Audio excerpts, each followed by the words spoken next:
Hello and welcome. So the final trailer for tag number 2 has just been released. So in this video I'll be going through that trailer, doing a breakdown of all the things that are important, and I'll just be skipping through things that are already known about or aren't really that much of a big deal. So without further delay, let's just jump right into it. Also, you can go ahead and watch the trailer on your own, and then you can come back to watch this breakdown video. So let's just start from the very beginning.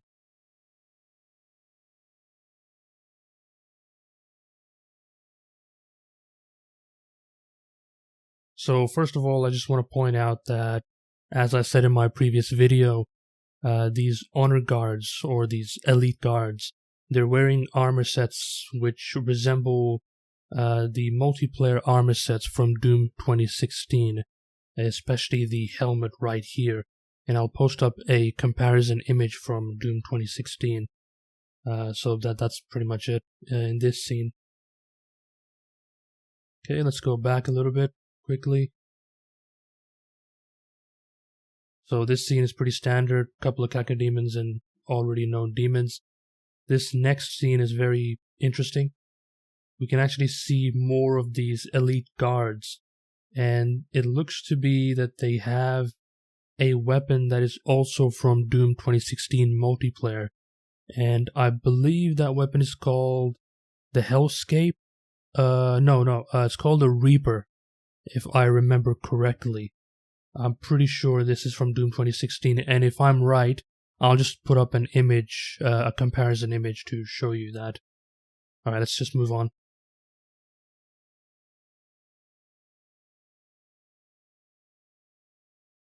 Alright, this scene, pretty much standard, pretty much straightforward, nothing special.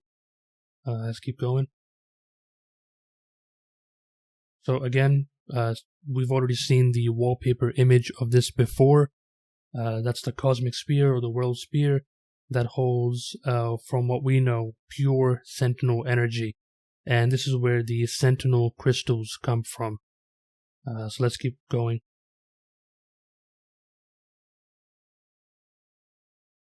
Alright, so before I go on, that is very interesting. So first of all, we have Vega actually, who's back.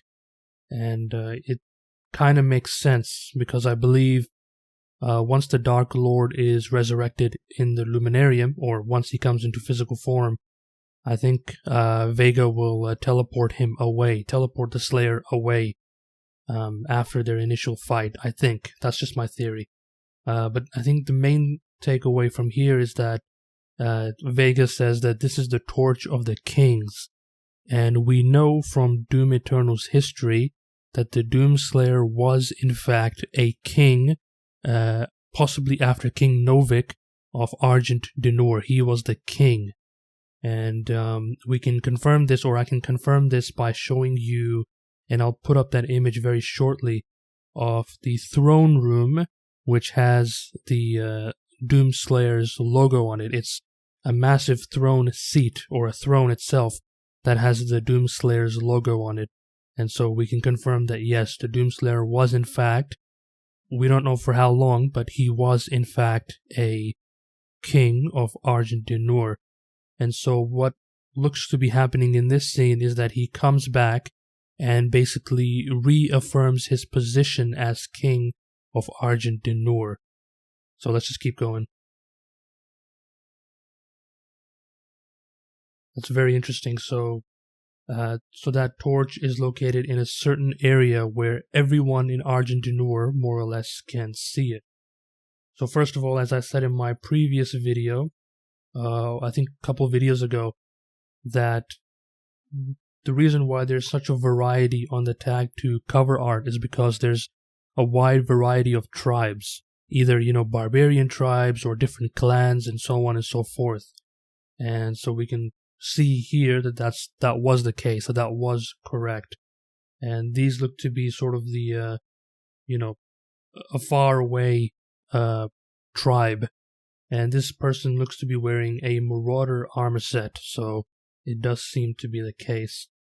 Then in the next scene, we have sort of the more built up, more, I guess, knight Sentinel Knights, and I want to point out that they are also wearing armor from Doom 2016. I'm pretty sure I've seen this chest piece and that helmet before. I think I'm pretty sure I've seen it before. So let's keep going.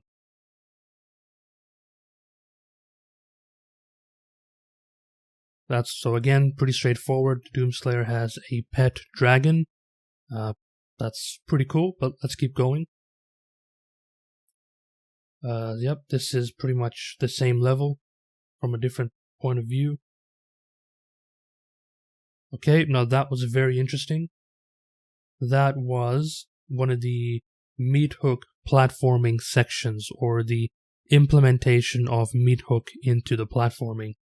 And we can see this level is Reclaimed Earth.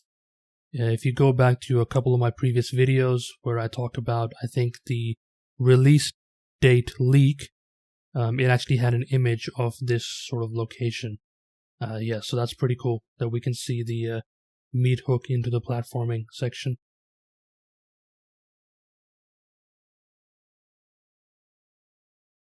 Now this is very, very interesting, because in my previous video I did a comparison on the hammers on Commander Valen's hammer versus the hammer that the Slayer is holding.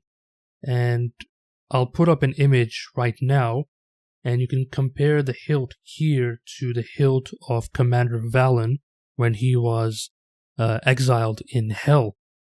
And the only thing I could not see was the logo upon the main part of the hammer. But in this scene, we can pretty much see, as clear as day, the logo. Let me go back a little bit. And that is the same logo that you will see on Commander Valen's hammer. So yeah, I was actually wrong. Commander Valen does give us his own hammer, I think. I'm not sure why this hilt is different, but oh well, that's the way it is then. And also, I want to point out something very, very interesting. Behind Commander Valen is a statue of the elemental wraiths. So let's get a closer look right there. That's the elemental wraith. I'm actually very impressed that they acknowledged that the elemental wraiths were actually a part of Argenta society and pretty much the creators of Argenta people. So I'm glad to see some acknowledgement in this DLC. Alright, so we have the Armored Baron. So that's very interesting. So it looks to be a similar function to the Cyber Mancubus, where I think if you do enough damage, the entire armor set just breaks off of the Baron, and so now you just have to fight the Baron as you usually do. So that's really cool to see. So these are the stone imps with the Sonic the Hedgehog roll, as you can see.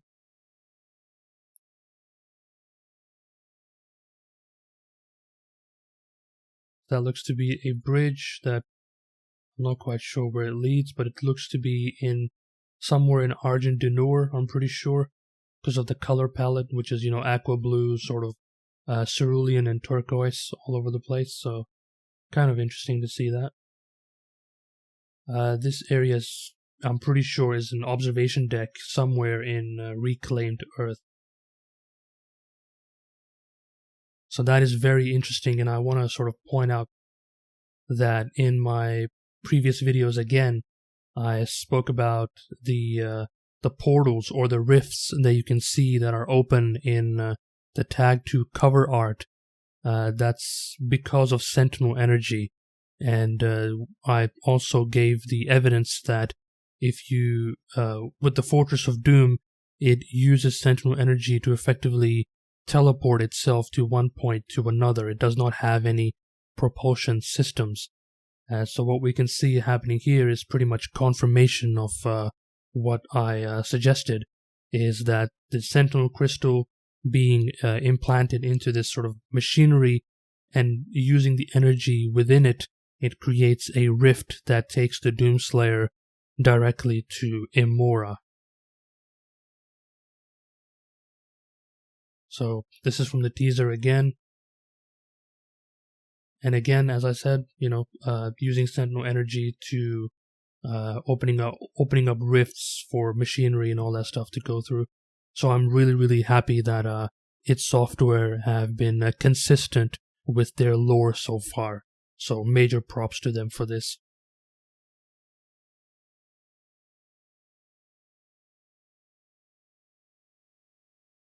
Okay. So we can see that his hammer is actually aqua blue, or more like cerulean blue, whatever. And yeah, on the cover art it was showing as purple, but I don't know why it was purple. Maybe the color changes. Maybe he has like a button underneath or somewhere where he presses it and the quad damage power up is activated or something. I don't know. So that's really interesting.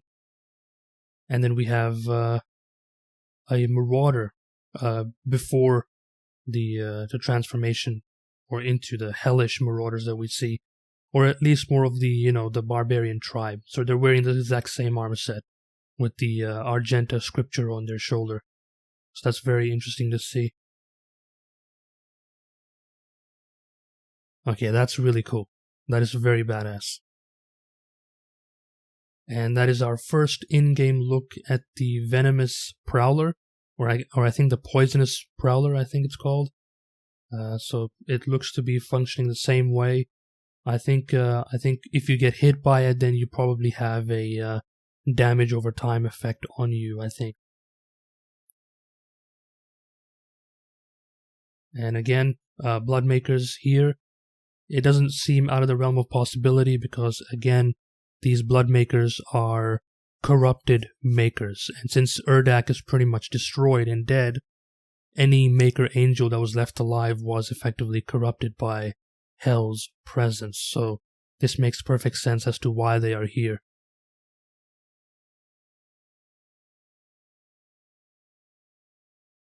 So we can see a dragon basically putting fire everywhere. I'm not sure if this is us controlling it or is this just a cinematic event. Guess we'll just have to wait and see.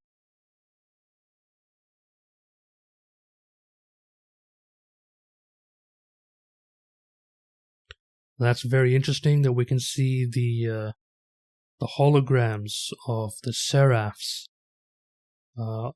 which looks to be within Imora, somewhere within Imora where the Dark Lord would reside, possibly in his throne room. That actually raises more questions, because why in the hell would the Seraphs be in Imora? That's weird. That doesn't seem to make any sense, but we'll see. We'll see how it goes.